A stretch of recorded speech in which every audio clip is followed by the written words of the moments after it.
والحي القيوم وأتوب إليه.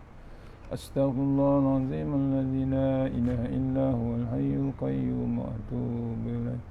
أستغفر الله العظيم الذي لا إله إلا هو الحي القيوم وأتوب إليه. لا إله إلا الله وحده لا شريك له له الملك وله الحمد يحيي ويميت وهو على كل شيء قدير.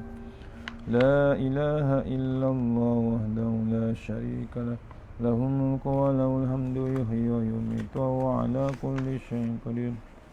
لا إله إلا الله وحده لا شريك له له الملك وله الحمد يحيي ويميت وهو على كل شيء قدير. لا إله إلا الله وحده لا شريك له له الملك وله الحمد يحيي ويميت وهو على كل شيء قدير. لا إله إلا الله وحده لا شريك له له الملك وله الحمد يحيي ويميت وهو على كل شيء قدير. بسم الله الرحمن الرحيم. لقد جاءكم رسول من أنفسكم عزيز عليه ما أنتم حريص عليكم بالمؤمنين رؤوف رحيم. فإن تولوا فقل حسبي الله لا إله إلا هو عليه توكلت رب العرش العظيم. ومن يتق الله يجعل له مخرجا ويرزق من حيث لا يحتسب ومن يتوكل على الله فهو حسبه إن الله بالغ قد جعل الله لكل شيء قدرا. بسم الله الذي لا يضر مع اسمه شيء في الأرض ولا في السماء والسميع العليم. بسم الله الذي لا يضر مع اسمه شيء في الأرض ولا في السماء والسميع العليم. بسم الله الذي لا يضر مع اسمه شيء في الأرض ولا في السماء والسميع العليم. بسم الله الذي لا يضر مع اسمه شيء في الأرض ولا في السماء والسميع. حسبنا الله ونعم الوكيل نعم المولى ونعم النصير ولا حول ولا قوة إلا بالله العلي العظيم. حسبنا الله ونعم الوكيل نعم المولى ونعم النصير ولا حول ولا قوة إلا بالله العلي العظيم. حسبنا الله ونعم الوكيل نعم المولى ونعم النصير ولا حول ولا قوة إلا بالله العلي العظيم. InsyaAllah. Assalamualaikum warahmatullahi wabarakatuh. Alhamdulillah wassalatu wassalamu ala asyrafil mursalin wa ala alihi washabbihi ajmain. A'udzu billahi minan nar min syarril kuffar min ghadabil jabbar wal izzatu lillahi war rasulin. Allahumma ghnina bi halalin haram wa bismika Allahumma ya daim ya hayyu ya fardu ya wit ya ahad ya samad. Allahumma shalli ala Muhammad wa ala ali Muhammad.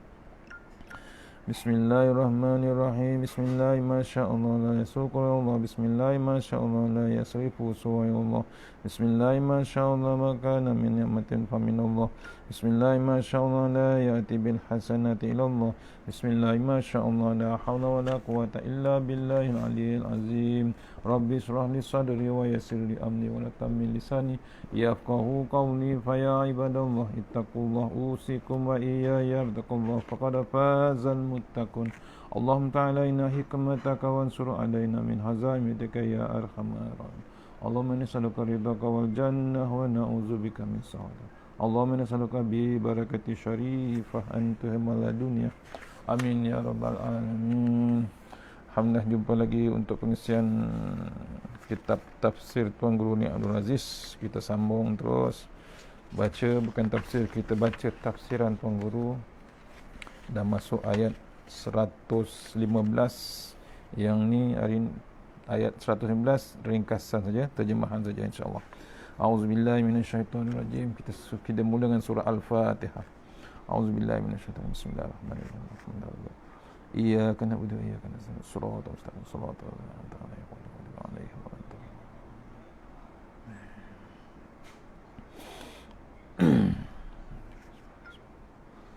InsyaAllah, mana yang ada grup, mohon share di Facebook ataupun grup WhatsApp ataupun di status ataupun di Instagram. InsyaAllah, mohon share.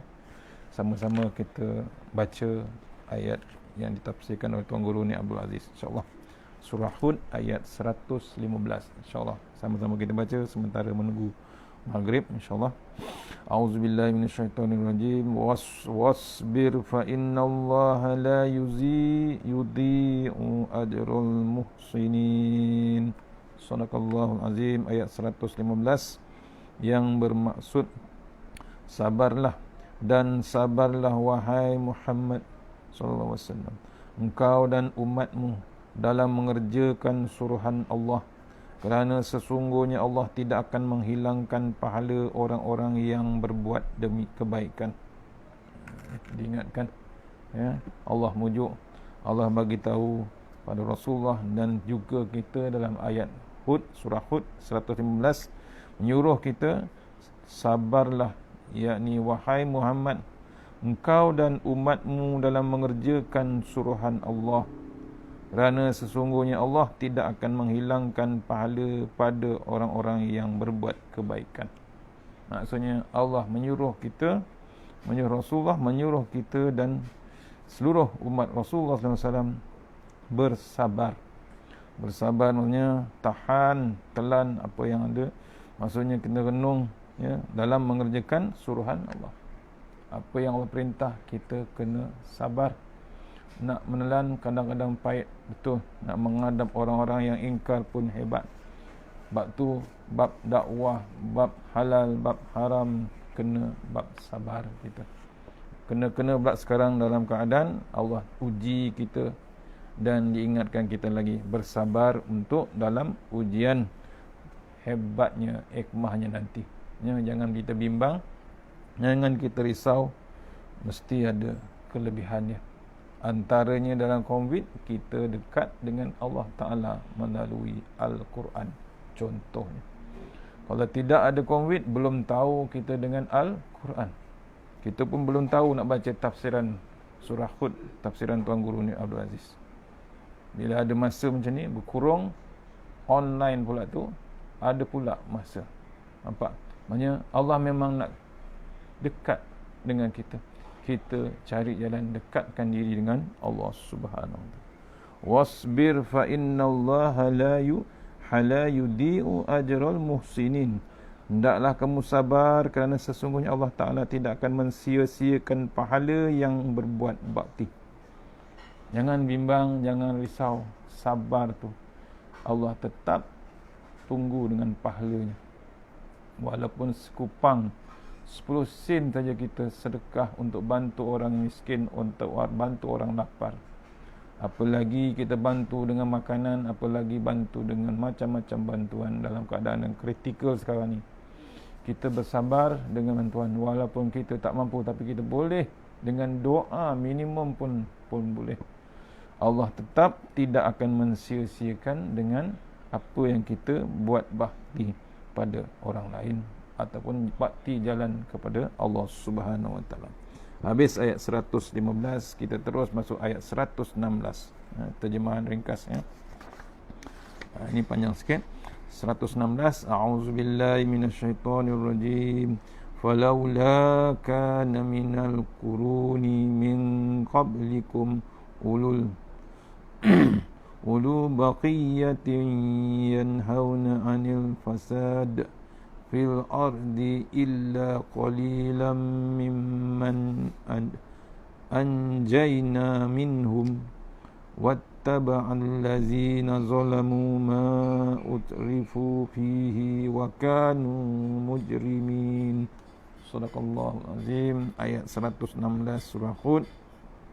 Sambungan tadi, maka sepatutnya ada di antara kamu, di antara umat yang telah dibinasakan dahulu daripada kamu itu, orang-orang yang berkelebihan akal fikiran, yang melarang kaumnya dari perbuatan-perbuatan jahat di muka bumi. Tetapi sayang, tidak ada yang melarang melainkan sedikit sahaja, iaitu orang-orang yang kami telah selamatkan di antara mereka.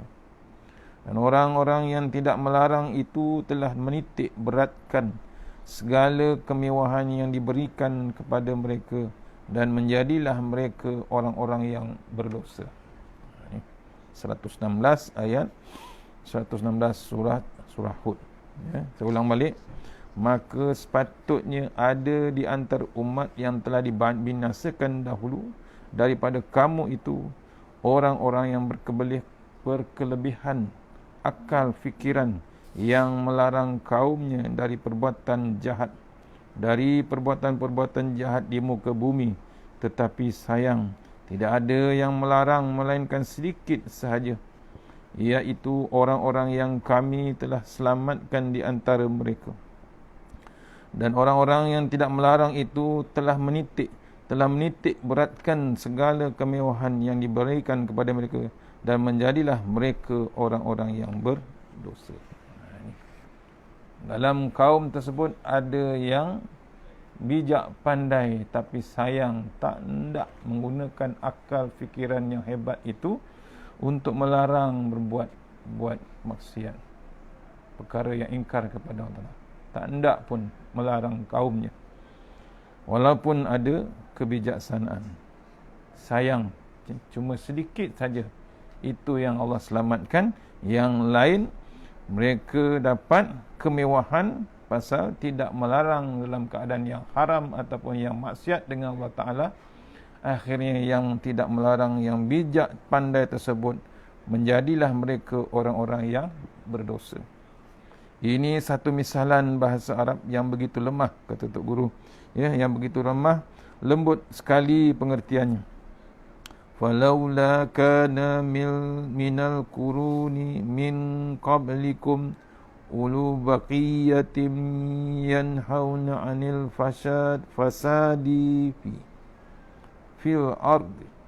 Tidak sudikah orang-orang yang sebelum daripada ini, orang-orang yang mempunyai akal fikiran, menyekat dan menahan manusia daripada berbuat kacau di muka bumi. Dalam ayat ini, dalam ayat sebelum ini, Tuhan menyebutkan bahawa Dia akan menurunkan azab ke atas manusia semasa di dunia dan di akhirat. Dia akan tadahkan dengan neraka untuk memakan, memamah dan membakar manusia. Azab yang berlaku di muka dunia dan di akhirat adalah kerana perbuatan kamu yang membuat fasad, kerosakan dan kacau bilau. Allah terangkan, ya, waktu di dunia dia buat perangai, ya, buat perangai merosakkan dunia. Di akhirat Allah tadah tuan-tuan. Apa tadah tu? Siap. Dah tadah, maknanya kalau tadah air kan kita siapkan tadah, ya. Allah tadahkan, bukan tadahkan air, tadahkan neraka, ya. Tadahkan dengan neraka yang nak memakan, memamah dan membakar manusia. Kena renung tu. Bukan tadah dengan air sejuk, air neraka. Tu yang akan membakar, memamah dan membakar manusia. Pasal apa? Waktu di dunia tak sudi langsung dia nak menggunakan akal fikiran. Lembutnya perkataan Allah Ta'ala, ya, tak sudi langsung. Tidak sudikah orang-orang yang sebelum ini, orang-orang yang telah mempunyai akal fikiran, nak menyekat, menahan manusia daripada berbuat kacau di muka dunia. Lembutnya perkataan Allah Ta'ala. Tapi bila degil, ingkar sangat, langsung tak nak dengan pujukan Allah Ta'ala, Dia akan menurunkan azab ke atas manusia di dunia juga dan di akhirat. Itu yang kita bimbang, ya. Bimbang dunia pun azab, akhirat lagi hebat azab. Dia akan tadahkan dengan neraka yang memakan, memamah dan membakar manusia. Azab yang berlaku di dunia dan akhirat adalah kerana perbuatan kamu yang membuat fasad, kerosakan dan kacau bilau. Itu sebenarnya bukan zalimnya Allah Ta'ala, zalimnya manusia itu sendiri.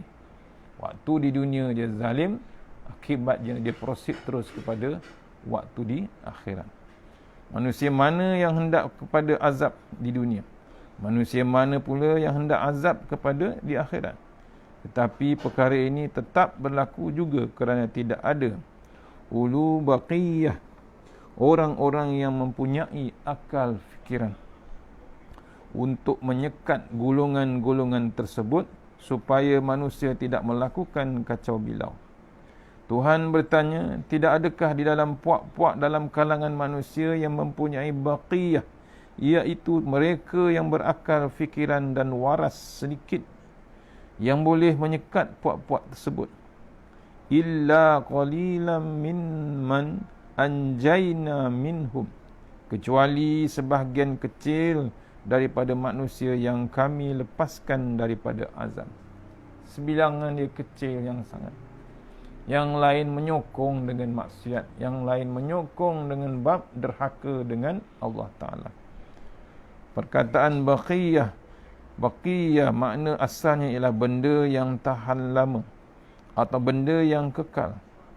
Apakah benda yang tahan lama? Orang mencari harta supaya harta itu boleh bertahan lama.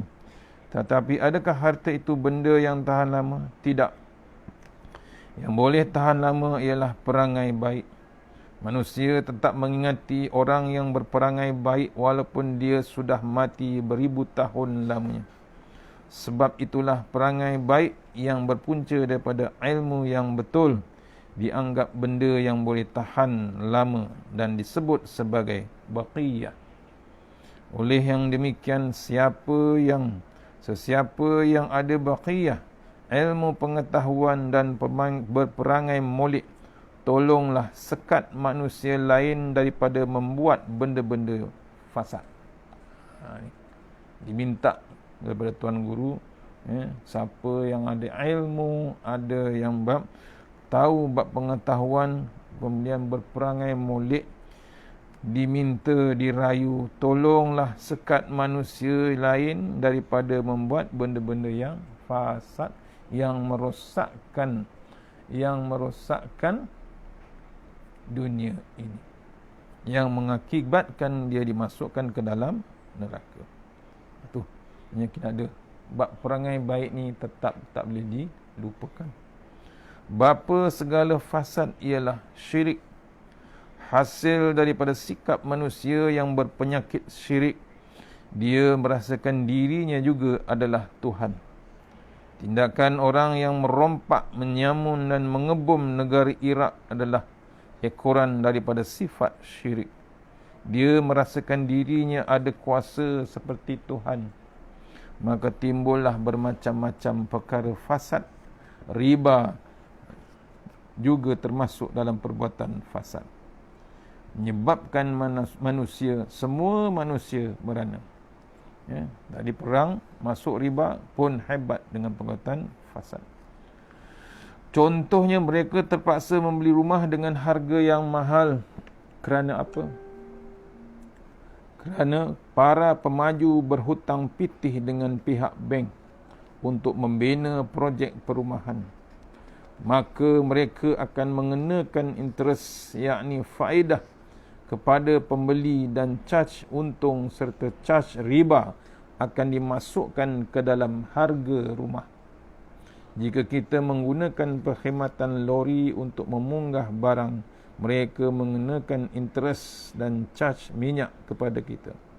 Artinya, kita sebagai pengguna terpaksa menanggung dua jenis beban.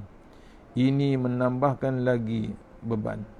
Itu tengah berlaku sekarang.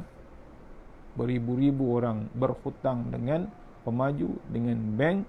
Pasal apa? Ada bab riba. Bab riba yang hebat, yang masih tidak dibedras. Walaupun kita mengaku Islam, tapi masih lagi meneruskan nak bab riba. Walhal Allah perang dengan bab riba, membebankan manusia Islam menanggung dosa dan menanggung hutang. Dunia pun tanggung, akhirat pun dia tanggung. Sepatutnya peniaga hanya mengambil untung terhadap modal yang telah dilaburkan, bukannya mengambil untung untuk membayar caj riba. Kerana apa? Kerana para pembeli barangan itu adalah adik-beradik kamu juga. Sama-sama mukmin dan beragama Islam. Walaupun dia tidak Islam, kamu tetap tidak boleh buat khianat kepadanya, kerana dia adalah kafir zimmi. Dengan cara ini, manusia boleh hidup secara bersaudara. Lama-kelamaan fasad riba dan aktiviti mengaut keuntungan secara berlebihan pun akan beransur tiada. Akhirnya perkara fasad juga akan hilang secara keseluruhannya. Perasaan dendam di antara orang miskin dengan orang kaya juga tidak ada lagi kerana adanya sistem zakat. Dengan adanya sistem zakat, orang kaya tidak akan mengumpulkan kekayaan semata-mata untuk kaya, tetapi dia mengumpul harta kekayaan untuk menolong orang miskin. Itu berlaku juga. Yang ingat, yang redha dengan Allah Ta'ala, yang takut dengan Allah Ta'ala, dia buat. Tapi kebanyakannya payah nak buat. Sayangkan harta dia. Bimbang hartanya habis. Ya, bimbang hartanya habis. Walaupun zakat tu hanya 0.25%, 2.5% saja. Itu kena renung kita. Oleh kerana golongan ulu baqiyah sudah tidak ada ataupun boleh jadi ada, tetapi Tuhan menganggap mereka sebagai tidak ada, maka berlakulah kerosakan di muka dunia. Keadaan ini sebagai satu sindiran daripada Allah supaya manusia sedar diri dan menuju ke arah keinsafan. Ya. Itu kadang-kadang tak perasan kenapa Allah hantar COVID, dan kemungkinan besar kita masih lagi bersubahat, masih lagi berurusan dengan bab riba, bab benda-benda yang Allah larang. Cuba kita renung, cuba buka minda kita. Bukan saya nak kempen, kena kempen jauhkan riba. Jangan kita nak subahat lagi. Allah dah bagi peringatan yang hebat sekarang ni. Bukan dulu, sekarang ni depan mata, siaran langsung. Betul? Ya, cuba renung tuan-tuan, cuba renung, cuba bimbangkan ancaman Allah Ta'ala yang lepas ini apa pula. Kalau kita berdegil lagi dengan bab riba, bab arak, bab judi, bab yang haram, bab sugar baby, sugar daddy, sugar mami. Kita nak biarkan juga software tu semua berterusan dengan maksiat yang memang kita tak nampak di alam maya, tapi yang Maha nampak, Maha melihat, sedang berhati. Agak-agak dia nak buat apa tuan? Kalau dia murka nanti. Cuba renung, cuba bimbang, cuba bukalah minda kita. Apa yang Allah akan buat kalau kita masih terus bergelumang, walaupun nampak depan ada masjid, depan ada surau, depan ada baca Yasin, tapi belakang masih dengan hiburan maksiat tanpa henti dalam keadaan PKP, dalam keadaan COVID-19 ni. Cuba renung, cuba fikirkan. Ya? Bukan saya kata pasal pendapat saya, ini datang daripada Al-Quran yang rencanakan di sini. Ada bukti, ada dalil, ada fakta. Oleh kerana golongan ini sudah tidak ada, ulul baqiyah tidak ada ataupun boleh jadi ada, tetapi Tuhan menganggap mereka semua tidak ada, maka berlakulah kerosakan di muka dunia. Keadaan ini sebagai satu sindiran daripada Allah supaya manusia sedar diri dan menuju ke arah keinsafan. Kadang-kadang kita rasa lega dengan sijil yang banyak. Start bermula daripada sijil LCE. Dulu LCE. Sekarang SRP. Sampai ke STPM. Kemudian sambung sampai ke PhD. Tetapi dunia semakin hari semakin rosak kerana tidak ada golongan ulul baqiyah. Kalau kita membaca Al-Quran tanpa disertakan niat untuk membuat kajian dan mencari ilmu, nescaya kita payah hendak memahaminya. Kerana apa? Kerana kita telah terlalu jauh meresap ke dalam dunia fasad hingga susah hendak ghostan ataupun berundur. Berundur balik menyebabkan kita payah hendak memahami isi kandungan Al-Quran. Baca, tapi nak fahamkan tu kita ghostan. Pasal apa? Jauh sangat dah. Jauh yang amat sangat kata guru untuk baca Quran, disertakan niat untuk buat kajian, disertakan niat untuk cari ilmu, nescaya payah. Pasal apa? Tak ada bab tu, payah kita nak memahami apa sebenarnya Al-Quran. wattaba'al ladzina zalamu, bila kamu bukannya golongan ulul baqiyah, maka dengan sendirinya kamu jahat. Apakah punca kezaliman? Apakah punca berlakunya penganiayaan di muka dunia ini? Puncanya ialah ma utrifu fi, mengikut perkara-perkara yang menjadi sumber kemewahan hidup. Kalau kamu mencari harta dan kamu mempergunakan harta tersebut untuk kemewahan hidup, bermakna kamu adalah orang yang jahat. Bukan saya cakap ni. Ni dalam kitab. Saya baca je. Kita baca je. Kita baca dan cuba kita faham. Kalau kamu mencari harta dan kamu mempergunakan harta tersebut untuk kemewahan hidup, bermakna kamu adalah orang yang jahat. Ada faham tu? Kenapa? Dia dapat harta mewah. Tapi untuk apa? Untuk dia berlagak, untuk dia mewah, untuk dia menunjuk, untuk semua, biar orang tahu aku kaya. Berlaku dah, tengah berlaku, dah berlaku macam-macam. Dianggap kita ni, kamu orang yang jahat. Pasal apa? Nak kemewahan, bukan nak balik kepada Allah Subhanahu Wa Taala. Daripada kejahatan inilah akan timbulnya kejahatan-kejahatan yang lain. Kerana tabiat orang mewah, mereka tidak boleh tengok orang lain serupa dengan dirinya. Bila tabiat orang yang mewah ni, dia tak boleh tengok orang sama. Betul juga. Pergi majlis kahwin, tiba-tiba kita pakai t-shirt polo ataupun baju batik. Datang lagi satu pasang, jemputan, pakai benda yang sama. Apa jadi dengan kita? Allah, tuan-tuan, cuba renung. Balik terus. Balik terus. Brand yang sama, harga yang sama, seluar yang sama, color yang sama. Kena pula tudung pula color sama. Allah, terserempak, clash. Apa jadi? Accident. Memang accident besar betul. Balik terus, dua-duanya malu, akhirnya dua-dua jemputan balik juga. Allah, tuan, tu punya nak jaga status, punya jaga dia punya image. Apalagi kalau pakai baju Melayu atau baju kurung yang sama dengan kain lansir. Allah, tuan, cuba renung. Nampak? Tak perasan. Balik rumah tengok kain baju sama dengan kain lansir. Patah balik ke shopping complex, cari color yang lain. Berlaku tak berlaku? Berlaku.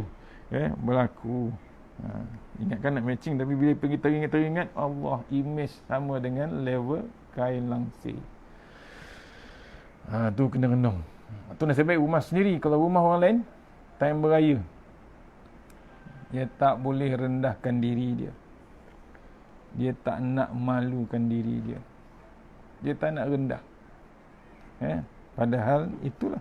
Ni, bila jahat ni, daripada kejahatan timbulnya kejahatan yang lain. Dan tabiat orang mewah, mereka tidak boleh tengok orang lain serupa dengan dirinya. Dia mesti nak fancy ataupun kontras daripada orang lain. Orang yang kaya, orang yang hebat ni, dia tak boleh orang sama dengan dia. Dia mesti the best, mesti top, ataupun mesti yang terbaik lah kononnya. Ni contohnya, dia tak nak serupa. Bila serupa, dia kata habis image dan status dia sama level. Dia nak up lagi, kalau boleh 10 times daripada orang yang sebelah ataupun kontras. Ini berlaku kadang-kadang dengan bab-bab grup-grup designer, grup-grup apa ni berlaku. Dia nak yang lain, terbaik lain. Itu antaranya. Kalau dia pergi ke majlis-majlis tertentu, kebetulan pakaian serupa, ni betul.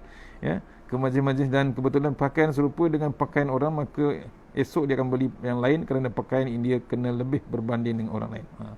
Akhirnya terpaksa beli. Dah terserempak, besok terpaksa beli yang lain, up lagi dia punya brand, apa lagi harga dia. Kalau tengok keretanya serupa dengan kereta orang lain, maka esok dia pergi beli yang lain. Lagi gila kan? Lagi gila lah. Beli, tengok kereta sama. Beli kereta Myvi, tengok tersempak, color sama, nombor je lain. Kereta sama,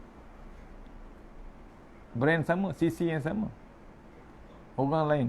Tapi bila tersempak, Allah, terpaksa besok lain, cari lain.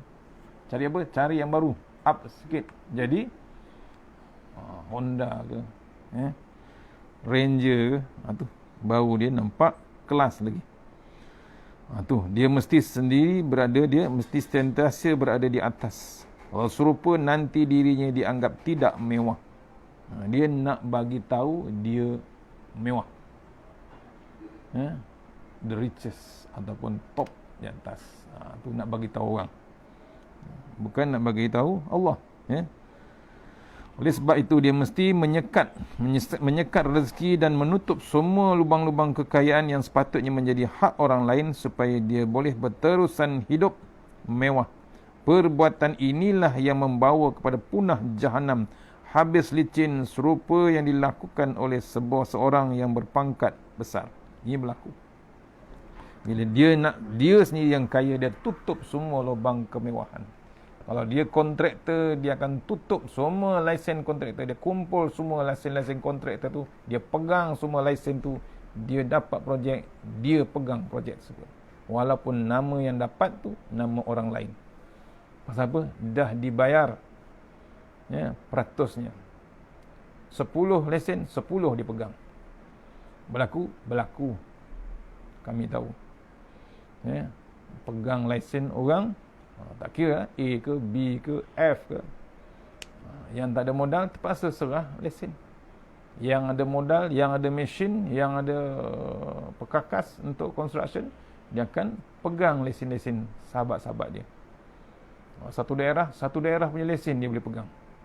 Kaya, memang kaya raya. Pemegang lesen yang lain, kaya. Cuma dapat berapa persen saja. Itu pun boleh goyang kaki juga tu. Degil, malah nak mampus. Kenapa? Tak nak cuba dengan diri sendiri. Ni berlaku dah. Ni di antara contoh yang Tok Guru bagi tahu, akhirnya dia dapat seorang yang berpangkat besar. Pasal apa? Dia punah jahanamkan projek-projek, dia punahkan jahanam semuanya dia pegang. Dia anchor semua. Allah, berlaku. Apalagi dengan ada kuasa, apalagi dengan kita minta Allah selongkar sekarang juga.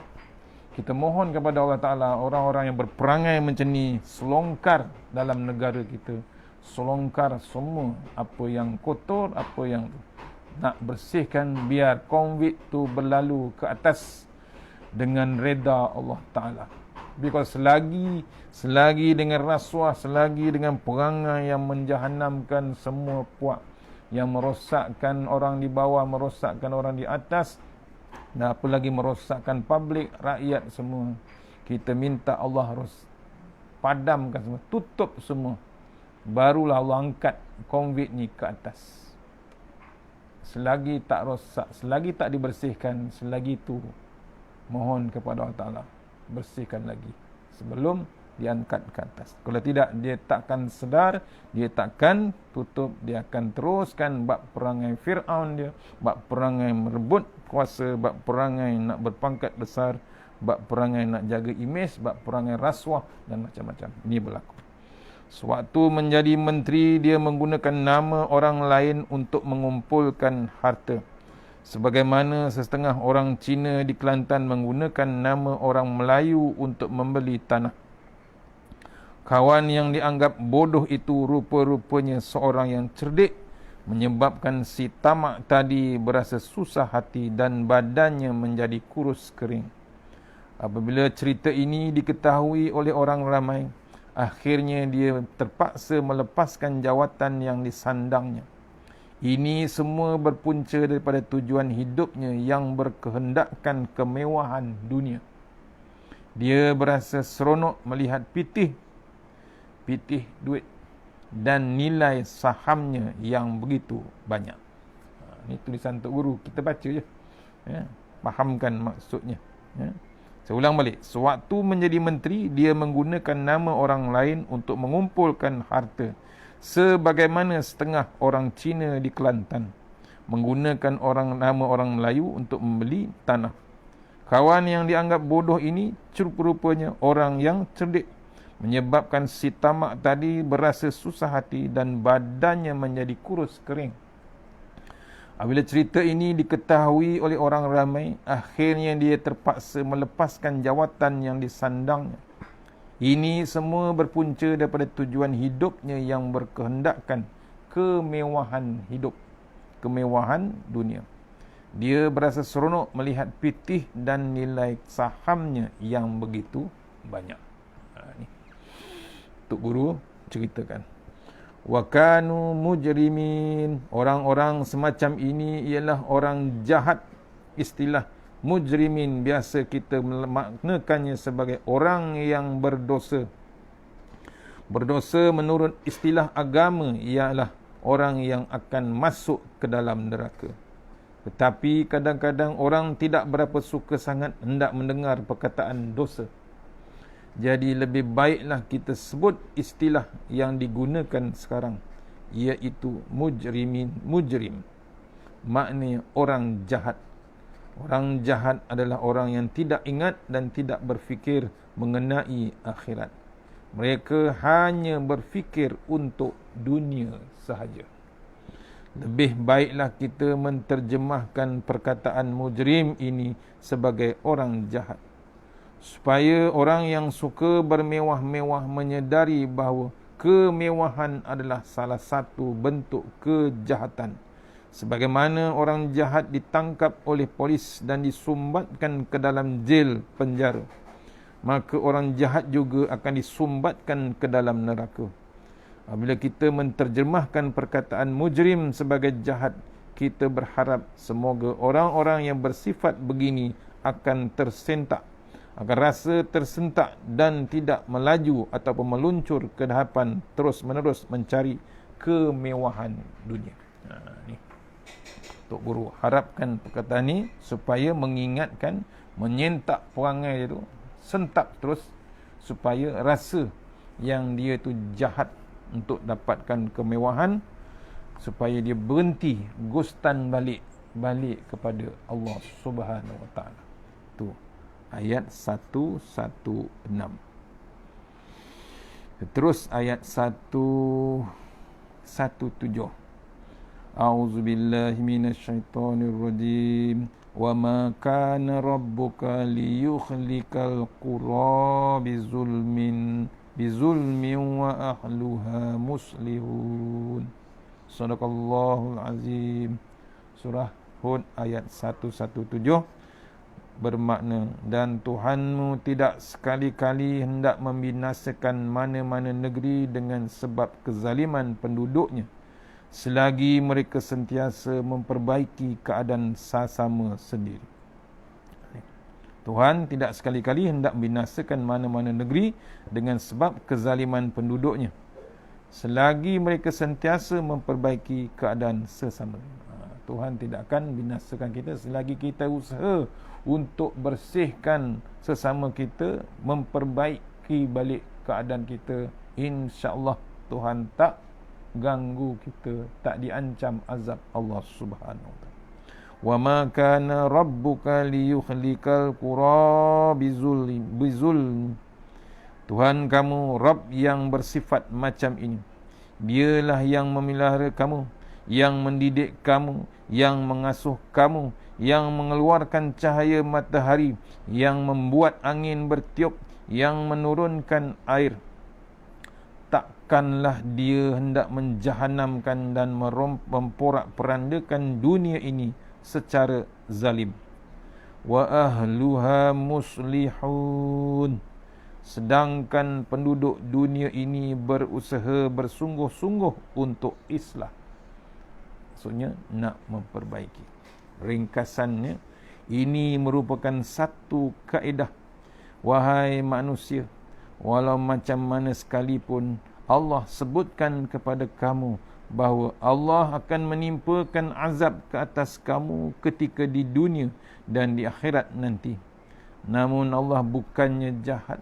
Maknanya kalau di dunia ini berlaku azab dan di akhirat kelak juga ada neraka, itu bukanlah kerana Allah mengkhianati kamu atau Allah seorang yang diktator, tetapi disebabkan oleh perbuatan kamu sendiri yang melakukan fasad.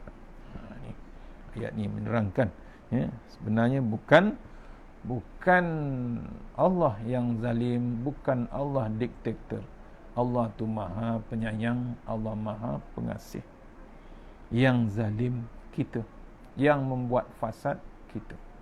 Itu sebenarnya, bukan Tuhan yang membuatnya. Artinya, kalaulah penduduk dunia ini berusaha untuk memperbaiki dirinya sendiri bersungguh-sungguh, maka bumi ini merupakan tempat yang paling baik bagi kita. Di atas dunia ini, kamu akan duduk dalam keadaan hasanah, yakni baik. Dan di akhirat juga kamu akan diberi peluang untuk hidup dengan cara yang hasanah. Di dunia pun hasanah, akhirat confirm, proceed, going to hasanah juga. Tu. Tapi bila oleh sebab di atas muka dunia ini golongan jahat membuat fasad, manakala golongan baqiyah hanya mendiamkan diri kerana takut atau gerun, padanlah kalau Allah turunkan azab berupa kemarau, gempa bumi, harga barang mahal atau ribut taufan. Ini Allah ingatkan kita. Ya, bila golongan baqiyah ni yang cerdik, yang ada ilmu, diam juga dengan maksiat yang berlaku, diam juga dengan benda-benda yang fasad, akhirnya padanlah kata Allah, Allah turunkan azab. Allah dulu ada kemarau, ada dulu gempa bumi, sampai sekarang pun berlaku juga gempa bumi. Kemudian harga barang pun naik tinggi melambung. Apalagi dengan ribut taufan. Dan sekarang COVID-19. Padanlah muka kita. Pasal apa? Ada yang tahu, ada yang boleh bersuara, tak nak bersuara. Senyap sesenyap-senyapnya. Kalau masih lagi terus senyap dalam keadaan sekarang, jangan kita terkejut, ada lagi yang hebat daripada COVID-19. Tak tahulah COVID-20 ke, 21 ke, 22 ke. Kita tak tahu. Benda Allah boleh buat. Setiap benda Allah boleh rancang. Allah boleh ratakan semua cukup. Dalil, benda sejarah telah berlaku untuk jadi pandangan kita, jadi teladan kita. InsyaAllah, takat tukut, mudah-mudahan pengisian hari petang ni, menjelang petang ni, kita dapat fikir-fikirkan, dapat renungkan tafsiran yang Tok Guru ni Abdul Aziz tuliskan ini. Bukan kita nak tafsirkan, tapi cubalah kita faham apa yang kita baca, cuba renungkan ayat-ayat Quran, cuba tadabburkan ayat Quran, tazakkurkan sekali, biar ada peringatan. Dan kita pula jangan diam diri, terus ambil tindakan. Jangan kita biarkan benda yang terus berlalu, maksiat terus berlalu, kita senyap. Jangan marah bila Allah hantar azab lagi hebat. Pasal apa? Kita diam, Allah anggap kita setuju juga dengan keingkaran, kemaksiatan yang sedang berlaku. Mohon kita semua berjuang, mohon kita semua hapuskan apa yang Allah tidak suka. Mohon kita semua berdoa, terus bertindaklah kita apa yang sepatutnya Allah perintahkan kita follow. Jangan cakap I follow je, tapi tak buat apa, tak jadilah. Kita follow, kita ambil tindakan. Itu peringatan daripada ayat-ayat yang telah kita baca. InsyaAllah, mana yang terbaik semuanya datang daripada Allah Subhanahu Wa Taala, yang lemah daripada saya sendiri. Hingga kita jumpa maghrib ni, lepas maghrib insyaAllah kita jumpa di surau online untuk surau Ar-Raihan Memohon saya baca balik kitab Tanbihul Ghafilin, ya. Tanbihul Ghafilin, peringatan bagi yang lalai, ya. Bab, kalau tak silap saya sambungan, dah lama tak buat sambungannya, muka surat 179 kitab lama, iaitu bab hak jiran tetangga. Ini pun hebat juga bab ni, ya. InsyaAllah kita sambung Tanbihul Ghafilin online untuk Surau Ar-Raihan. Mohon buka Facebook Surau Ar-Raihan, Bandar Teknologi Kajang. Mana yang terbaik pada Allah Ta'ala, yang lemah daripada saya, kita sudah yang surah Al-Fatihah. Bismillahirrahmanirrahim. Iyyaka na'budu wa iyyaka nasta'in. Shiratal ladzina an'amta 'alaihim. Bismillahirrahmanirrahim. A'udzubillahi minasyaitonirrajim. Bismillahirrahmanirrahim. Allahumma tawwil a'marana wa sahih ajsadana wa nawwir qulubana wa sabbir imanana wa ahsin a'malana wa wasi' arzaqana wa ilal khairi qaribna wa anis syarri amrina wa diyawalina fid din wa dunya wal akhirah. Ya Allah, panjangkan umur kami, sihatkan badan kami, terangkan hati kami, tetapkan iman kami, elokkan amalan kami, luaskan rezeki kami, dekatkan kami kepada kebajikan, jauhkan kami daripada kejahatan, tunaikan hajat kami. A'udzubillahi minan nar min syarril kuffar min ghadabil jabbar wal izzatu lillahi wal rasulin. Allahumma ghnina bihalanin haramik wa bin siwak. Bismikallahumma ya daim ya hayyu ya fardu ya witr ya ahad ya samad. Allahumma shalli ala Muhammad wa ala ali Muhammad. Subhanallah al-aliyyid dayan, subhanallah syadidil arkan, subhanallah man yazhabu bil laili wa yati bin nahar, subhanallah man la yughillu sya'nu an syan, subhanallah inna mannan, subhanallah musabbahi fi kulli makan. Bismillahirrahmanirrahim. Bismillah ma sya'allah la yasuqu Allah, bismillah ma sya'allah la yasrifu su'ayullah, bismillah ma sya'allah man kana min ni'matin fa min Allah, bismillah ma sya'allah la ya'ti bil hasanati, bismillah ma sya'allah la haula wala quwwata illa billahil aliyyil azim. Bismillahirrahmanirrahim. Bismillahil asma, bismillahillazi la yadurru ma ismihi azab, bismillahil kafi, bismillahil muafi, bismillahillazi la yadurru ma ismihi syai'un fil ardi wa la fis samaa'i wa samii'un alim. Bismillahi ala nafsi wa dini, bismillahi ala ahli wa mali, wa bismillahi ala kulli syai'in atani rabb. Allahu akbar, Allahu akbar, Allahu rabbi la usyriku bihi syai'an nazajaruk wa jalla tanaruka wa taqaddasat asma'uka wa la ilaha ghairuk. Allahumma inna a'udzubika min syarri kulli jabbarin anim wa a'udzubika min syarri kulli syaitanin marin, min syarri qada'is wa min syarri kulli dabbah anta akhizun bi nasiyatiha, inna rabbi ala siratim mustaqim. Rabbana atina fid dunya hasanah wa fil akhirati wa qina azabannar wa qina azabannar wa qina azaban. Wa sallallahu alaihi wasallam Muhammad wa sallam. Alhamdulillah rabbil alamin. Baik, insyaallah. Assalamualaikum warahmatullahi wabarakatuh. Kita sambung esok, ya, untuk kuliah tafsir Quran surah Hud. Maghrib ni kita jumpa dengan kitab Tanbihul Ghafilin, insyaallah selepas maghrib di online Facebook Surau Ar-Raihan, insyaallah ada di sharekan, insyaallah. Assalamualaikum warahmatullahi wabarakatuh. Terima kasih.